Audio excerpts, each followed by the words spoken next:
पत्नी का नाम था धुंधली। अब जैसा नाम है वैसे उसके बेचारे। ब्राह्मण ने जाकर के फल दे दिया, बोले देवी आप स्नान करने के बाद पवित्र होकर के इस फल का भक्षण कर लेना, 9 महीने बाद आपके पुत्र की प्राप्ति हो जाएगी। फल को लेकर के रख लिया, लेकिन इस कर्कशा स्वभाव की स्त्री ने फल को खाया नहीं। आजमाइश करने के लिए रात में गौ माता को खिला दिया। पड़ोसन के पास में गई, बोली बहन तेरे 6 पुत्र हो चुके हैं, 7वीं बार तू गर्भवती है, अगर अब की बार तेरे लड़का हो जाए तो चोरी से मुझे दे देना, उसके बदले में मैं बहुत सारा धन तुझे दे दूंगी। अब गरीब आदमी को क्या चाहिए, धन। उसने भी हामी भर ली। धीरे धीरे समय व्यतीत होता चला गया। भक्तों, प्रसव की वायु का वेग आया, उस गौ माता के गर्भ से सुंदर पुत्र का जन्म हुआ, जिसका पूरा शरीर मानव जैसा है और ये कान बैल जैसे हैं, जो अपने आप में विवेकी हैं, जिनका नाम पुरोहितों ने रख दिया गौकर्ण। बोलिए गौकर्ण जी महाराज की जय। धुंधली ने अपने पेट से कपड़ों का पोटला बना लिया था, वो गर्भावस्था जैसा रूप बनाए हुए फिरती थी। पति बड़े प्रसन्न हैं, अब तो हम भी संतान वाले हो जाएंगे, पुत्र हो या पुत्री ये तो सब परमात्मा की देन है। और जैसे ही पड़ोसन के यहाँ लड़का हुआ, रात में ही पड़ोसन लड़के को पहुंचा गई, धुंधली के पास बहुत सारा धन लेकर के चली गई। धुंधली ने शोर मचा दिया, अपने पति से बोल दिया मेरे पुत्र हुआ है साहब। और जिस घर में पुत्र जैसा अंकुर जन्म ले ले, संसार का हर सुख फीका पड़ जाता है संतान के अलावा। ध्यान देना, जिनके पास संतान न हो, कितना भी धन हो, कोई सुख नहीं मिलता है। अगर संतान है तो सर्वस्व सुख हमारी झोली में है। आत्मदेव बड़े प्रसन्न हुए, बड़े खुश हुए, बड़े मगन हुए। ब्राह्मणों को दान लुटाया, संतों को दान लुटाया, गरीबों को दान लुटाया, अन्न दान कर रहे हैं, वस्त्र दान कर रहे हैं, पैसा दान कर रहे हैं, सोना चांदी दान कर रहे हैं। और पुत्र की प्राप्ति में कौन नहीं करता है, सब करते हैं। जिस घर में इकलौता पुत्र होता है उसके बिगड़ने के चांस ज्यादा हो जाते हैं, क्योंकि लड़हता लाडला होता है। समय व्यतीत होता चला गया, धीरे धीरे धीरे धीरे बच्चा बड़ा हुआ। धुंधली ने किसी भी विप्र को बुलाकर नाम का नामकरण नहीं कराया पुत्र का। बोली हम अपने आप नाम रखेंगे, हम तो ब्राह्मण की पत्नी है, हम भी ब्राह्मण हैं। नाम रख दिया धुंधकारी। अब जैसा नाम रखा वैसे विचार। धीरे धीरे बड़ा हुआ, पढ़ने जाता है, बच्चों के साथ में मारपीट करता है। और एक दिन तो उसने हद ही पार कर दी। मास्टर जी ने कोई काम बताया था, थोड़ा डांटने लगे, चिल्ला दिया होगा किसी बात पर, एक छोटा सा पत्थर लेकर के मास्टर जी के सर को भी फोड़ दिया। पड़ोसन जब भी आती हैं धुंधकारी की शिकायत लेकर के, तो धुंधली कसोटा कास करके हाथ में लंबा सा डंडा लेकर के अपने पुत्र की खड़ी हो जाती है, सिफारिश लेती है। और याद रखना, अगर आपको अपनी संतान बिगड़े हुए रास्ते पर, गलत रास्ते पर पहुंचानी है तो अपनी संतान की खूब सिफारिश लो। हम नहीं कहते, कोई भी पड़ोसी अगर तुम्हारे पास छोटे से बच्चे की शिकायत लेकर के आ रहा है तो वो झूठ नहीं बोल सकता। पड़ोसी को क्या मतलब जो झूठ बोलेगा। मैं ये मानता हूँ बच्चे को नहीं डांटते हो, फटकारते हो तो कम से कम एक बार ये विचार लगाकर जरूर देखना, आखिर हमारे बच्चे में गलती कौन सी है जो पड़ोसी इसकी शिकायत लेकर के आता है। विचार करोगे तो समस्या का समाधान जरूर मिलेगा। अगर संतान की पक्ष लेकर के पड़ोसियों से युद्ध करोगे तो तुम रोज घाटे में जाओगे, रोज परेशानियों का तुम्हें सामना करना पड़ेगा। क्यों? 10 वर्ष तक का बच्चा ब्रह्म होता है, परमात्मा का रूप होता है, और ये 10 वर्ष ही बच्चे के भविष्य का उन्मूलन करती हैं। ये केवल 10 वर्ष, ध्यान से सुनना। इन 10 वर्षों में तुम अपने बेटे को या अपनी बेटी को जो भी बनाना चाहते हो वो बना सकते हो। 10 वर्ष के बाद 11वीं वर्ष में लगने के बाद तुम बच्चे को कभी किधर किसी भी मोड़ पर नहीं मोड़ सकते। ध्यान देना, जो भी आपको सदुपयोग करना है अपनी बुद्धि का, अपने विचारों का, 10 वर्ष तक अपनी संतान के सामने वो पूरे प्रयोजन रख दो। जिस रास्ते पर बच्चा 10 वर्ष से पहले पड़ जाता है, उसी रास्ते पर सारी जिंदगी चला जाता है। क्योंकि आदत, जैसी आदत डालोगे वैसी तो पड़ेगी। कच्ची कली को आप तोड़ मरोड़ करके उसका धनुष बाण भी बना लेते हैं। छोटे छोटे बच्चे आपने देखा होगा, देखा है, धनुष बना लेते हैं। एक डाली को तोड़ करके उसको मोड़ करके वो मुड़ जाती है, लचकदार होती है, जिधर मोड़ोगे उधर मुड़ जाएगी। और जब वो बड़ी हो जाएगी, कड़क हो जाएगी, तो वो मुड़ेगी नहीं, टूट सकती है लेकिन मुड़ नहीं सकती है। इसीलिए 10 वर्ष से पहले पहले अपनी संतान में सद्विचार डाल दो। आत्मदेव इस बात पर ध्यान न दे सके, जवान होता चला गया। और सुनो, पाप बहुत जल्दी बड़ा होता है, पाप बहुत जल्दी बड़ा होता है। स्कूल छोड़ दिया, सब झंझट खत्म, वृद्ध पिता हैं, एक सुनता नहीं है, शराब पीने लगा, मांस खाने लगा, जुआ खेलने लगा, वैश्याओं की संगति करने लगा। ऐसा सब देख करके आत्मदेव रोने लगे। उसी वक्त गौकर्ण आ गए। गौकर्ण ने कहा, पिताजी आप रो क्यों रहे हैं? गौकर्ण भी आत्मदेव को पिताजी ही कहते हैं। रोने का कारण बताया, बेटा जो मन की खटपटो मिटे तो झटपट दर्शन होए पिताजी, झटपट दर्शन हो।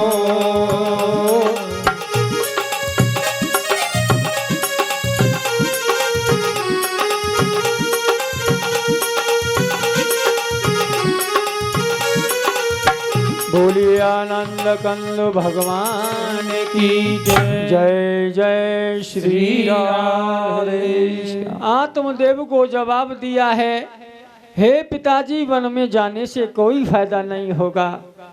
आत्मदेव का मनोबल बढ़ गया, सबको त्याग करके तीर्थ में निकल गई, भगवान का भजन करने लगे।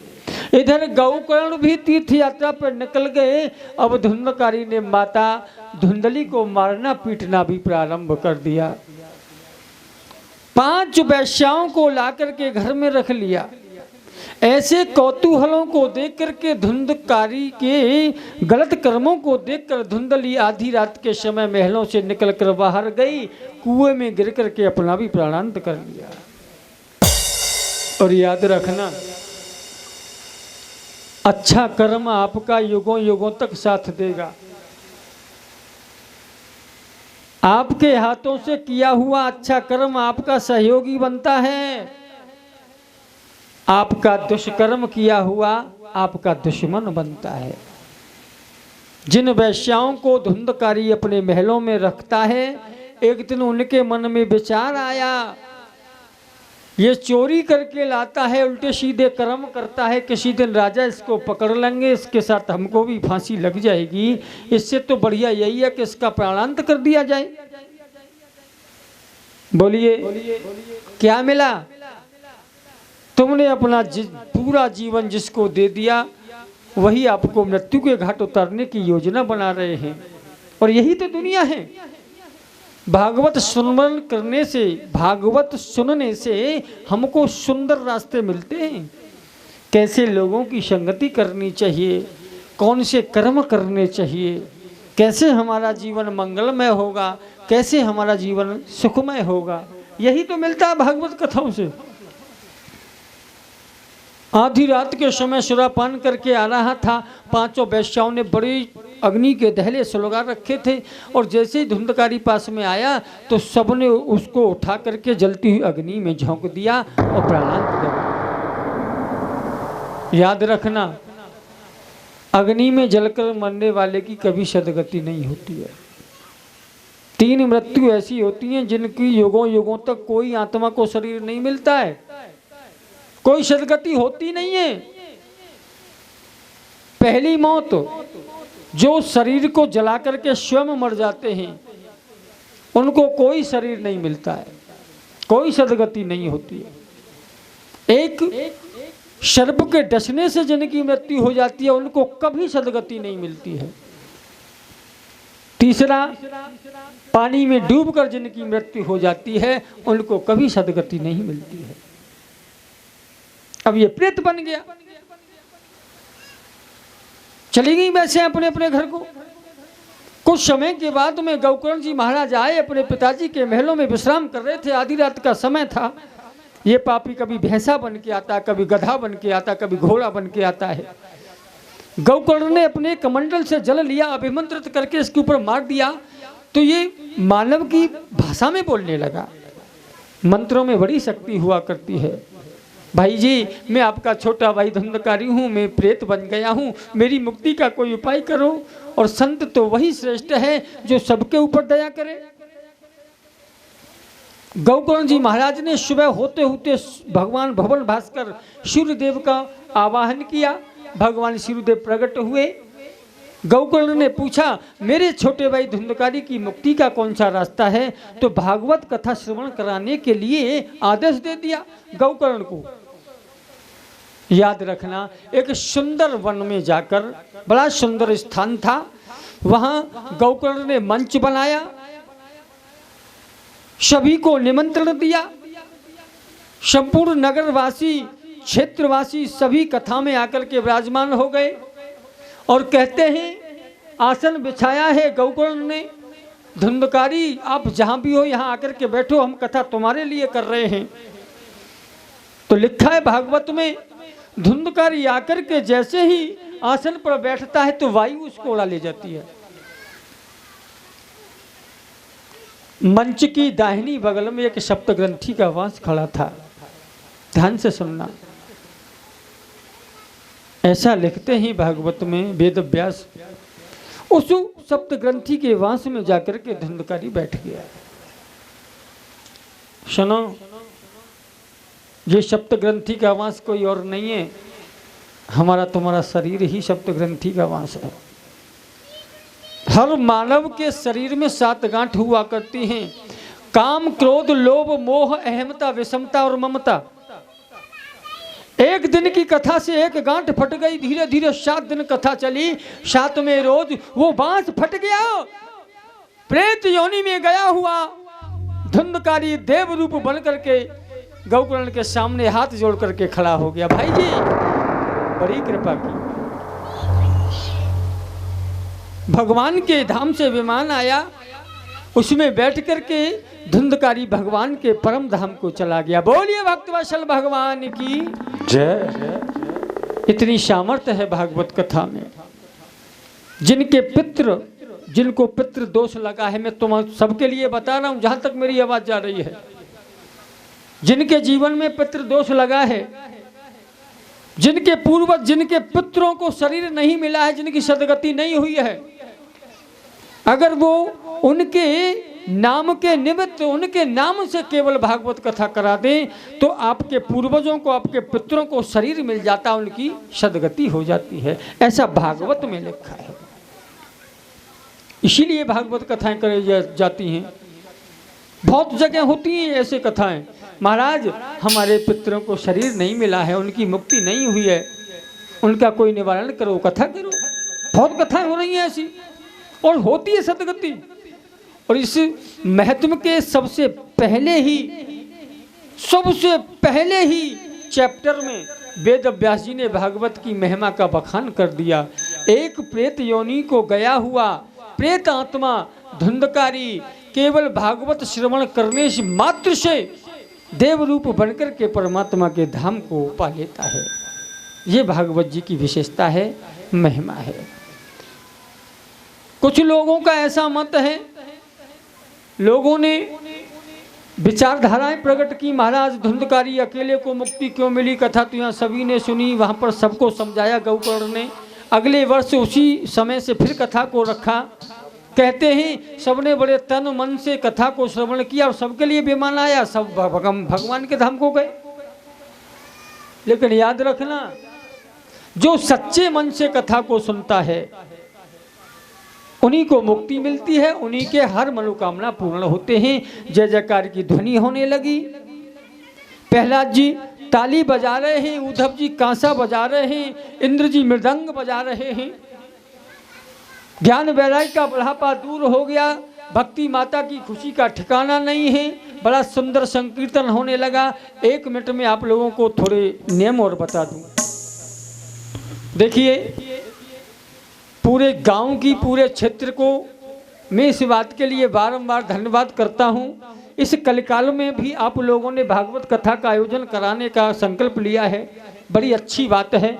भगवान आपको दिनों दिन बढ़ाएं, आपकी हर मनोकामना को पूरी करें। इसमें जितना भी बन सके समृद्धि बढ़ाना, एकता बढ़ाना, एकता में बहुत बड़ी शक्ति हुआ करती है। जहाँ भी जिस चीज की जरूरत पड़े, तन की, मन की, धन की, पीछे मत हटना। मन को प्रसन्न चित्त होकर के भगवान के चरणों में लगाना, यही सर्वश्रेष्ठ अनुष्ठान कराने का एक सुंदर मार्ग होता है। ये नहीं है कि आप लोगों को जरूरत पड़ी भगवान के चरणों में कुछ चढ़ाने की, अरे पैसा नहीं है तो मत चढ़ाओ, लेकिन मन को कभी दुखी मत होने देना। 10 रुपये देने के लिए भागवत में तुम मन बना करके घर से आए हो तो 10 की जगह पर 5 दे करके जाना, लेकिन सच्चे मन से देना और प्रसन्न चित्त होकर के देना। पहले रास्ता मैं तुम्हें बता रहा हूं,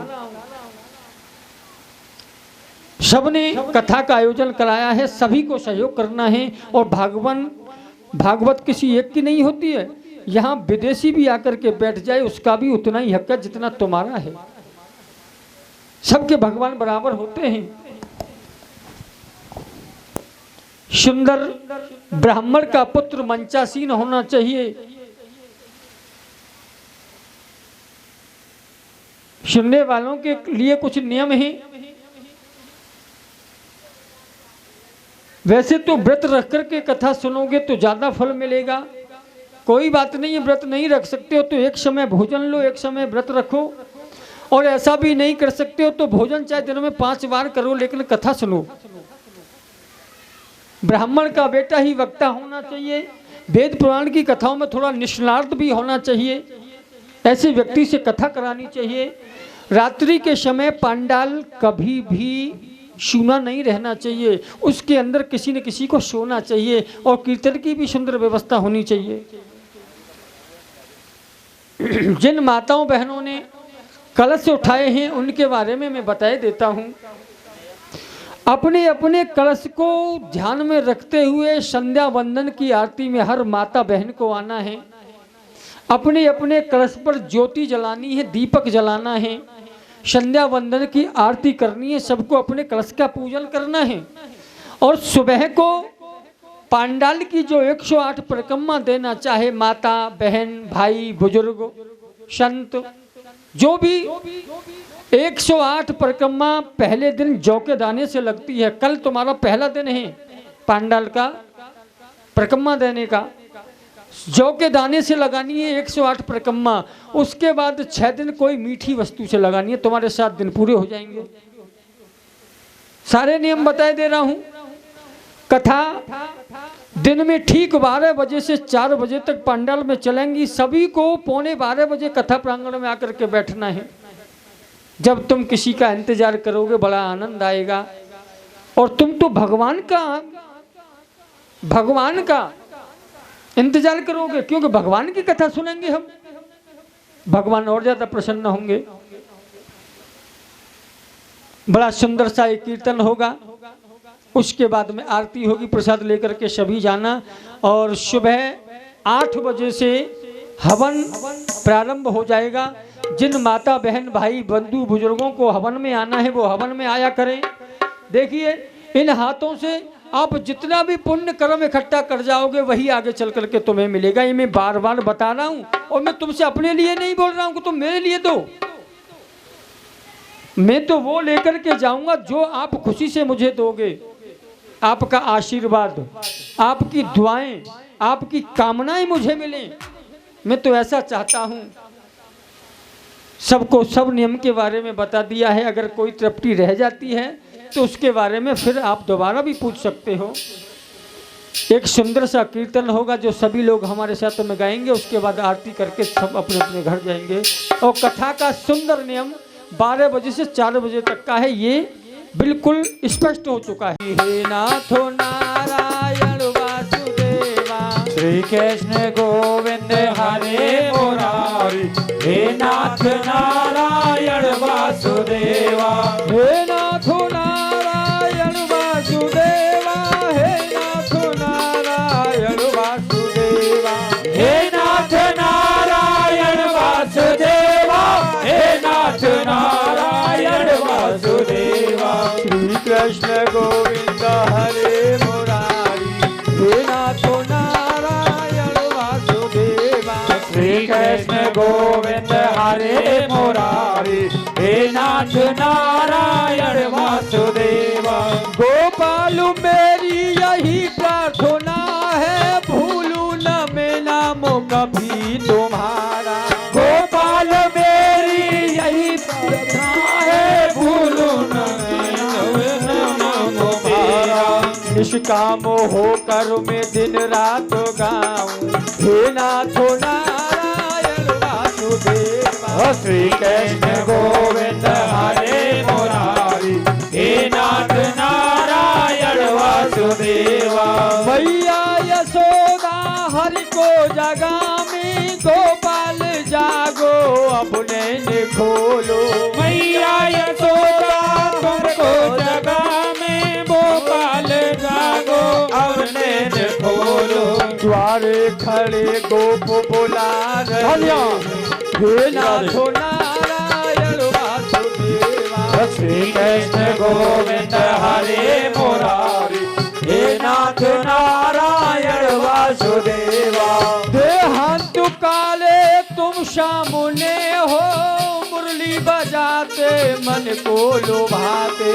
देहांत काले तुम सामने हो, मुरली बजाते मन को लुभाते। तुम्हें देख करके मैं तन नाथ त्यागूं, हे नाथो नारायण वासुदेवा। श्री कृष्ण गोविंद हरे मुरारी, हे नाथ नारायण वासुदेवा। श्री कृष्ण गोविंद हरे मुरारी, हे नाथो नारायण वासुदेवा। श्री कृष्ण गोविंद हरे मुरारी, हे नाथ नारायण वासुदेवा। हे नाथो नारायण वासुदेवा, हे नाथो नारायण वासुदेवा। हे नाथ नारायण वासुदेवा, हे नाथ नारायण वासुदेवा। श्री कृष्ण गोविंद हरे मुरारी, हे नाथो नारायण वासुदेवा। श्री कृष्ण गोविंद हरे मुरारी, हे नाथ नारायण वासुदेवा। हे नाथो नारायण वासुदेवा, हे नाथ नारायण वासुदेवा। हे नाथो नारायण वासुदेवा, हे नाथ नारायण वासुदेवा। हे नाथो नारायण वासुदेवा। बोलिए बाल कृष्ण लाल की।